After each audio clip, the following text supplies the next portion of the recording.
अस्सलाम वालेकुम। कैसे हैं आप सब? उम्मीद करती हूँ ठीक होंगे। आज की रेसिपी का नाम है स्पैगेटी पिज़्ज़ा। तो ज़्यादा देर नहीं करते, चलिए स्टार्ट करते हैं। एक बोल में हम लोग एक अंडा लेंगे, उसको अच्छी तरह बीट कर लेंगे। उसके बाद उसके अंदर जाएगा नमक और काली मिर्च, हस्बे ज़ायक़ा जितनी आपको पसंद है उतनी आप डाल सकते हैं।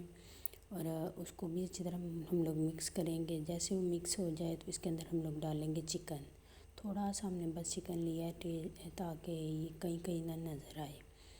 ये ऑप्शनल है, अगर आपने डालना ठीक है, नहीं डालना तो वैसे हम लोग खाली स्पैगेटी का भी पिज़्ज़ा बना सकते हैं। फिर उसके अंदर हम लोग डालेंगे थोड़ा सा लहसुन जो हमने चॉप कर लिया था, और साथ में 1 कप जो है ना बॉयल स्पैगेटी के जाएंगे। अगर आपके पास स्पैगेटी नहीं तो आप नूडल भी इस्तेमाल कर सकते हैं, कोई इतना इशू नहीं है। इनको अच्छी तरह मिक्स करेंगे।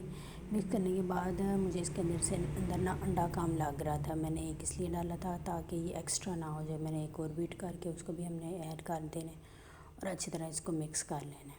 मिक्स करने के बाद जैसे सॉस हो के नूडल्स जो है अच्छी तरह डिप हो गए अंडे के अंदर, फिर हम लोग इसको अच्छी तरह मिक्स करके इसके अंदर 2 चम्मच भर के डालेंगे मैदे के। 2 चम्मच भर के डाल के उसको हम लोग अच्छी तरह मिक्स कर देंगे और 2 से 3 मिनट के लिए ना इस बैटर को ना रेस्ट देंगे। वो सिर्फ इसलिए ताकि इसके अंदर हम लोगों ने जो मैदा ऐड किया है ना वो अच्छी तरह मिक्स हो जाए। एक पैन लेंगे, उसको फ्राई पैन हो जाए या फिर आपके पास जो अवेलेबल है वो नॉन स्टिक का, उसको हम लोग हल्का हल्का नीचे से ना ग्रीस कर लेंगे ऑयल की या घी की मदद से। उसके बाद जो हमने जो बैटर बनाया था वो हम लोगों ने उस कढ़ाई के अंदर डाल देना और इसको अच्छी तरह हम लोगों ने ना नीचे पैंदे पे ना फैला लेना है, ना बहुत मोटा और ना बहुत बारीक, और लो से मीडियम फ्लेम की आंच पे हम लोगों ने इसको पकाना है।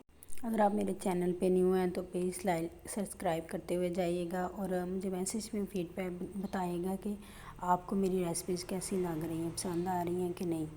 और इसको अच्छी तरह हम लोग नीचे फैलाने के बाद इसके ऊपर हम लोग थोड़ी सी 2 से 3 जो है ना चुटकी डालेंगे दादड़ मिर्च, और इसको ढक्कन दे के हम लोग 2 से 3 मिनट पका लेंगे। जैसे ये पक जाएगा हम एक बड़ी सी प्लेट लेंगे, उसके अंदर इसको निकाल लेंगे ताकि सीधा निकले, और दोबारा फिर पैन को नीचे रख के उसके अंदर इसको उल्ट देंगे। जैसे ही उल्टा जाएगा ये इसकी साइड चेंज हो जाएगी, फिर इसको हम लोग 2 से 3 मिनट इस साइड से भी इसी तरह पकाएंगे ढक्कन दे के। और ढक्कन दे के जैसे हम लोग इसको पकाएंगे 2 से 3 मिनट के अंदर ये रेडी हो जाएगा। इसको बाद में प्लेट के अंदर निकालेंगे और छुरी की मदद से बिल्कुल पिज़्ज़े के स्टाइल के हम लोग इसको कट कर लेंगे और इसको स्पाइसी टमाटो केचप के साथ हम लोग सर्व करेंगे, क्योंकि हम लोगों ने इसके अंदर लाइट सी नमक मिर्च रखी है, ज़्यादा तेज़ नहीं है। और ये बिल्कुल लाइट होगा, बच्चे भी खुश हो खाएंगे। और स्पाइसी टमाटो केचप के साथ हम लोग इसको पेश करेंगे। मेरी वीडियो देखने के लिए शुक्रिया।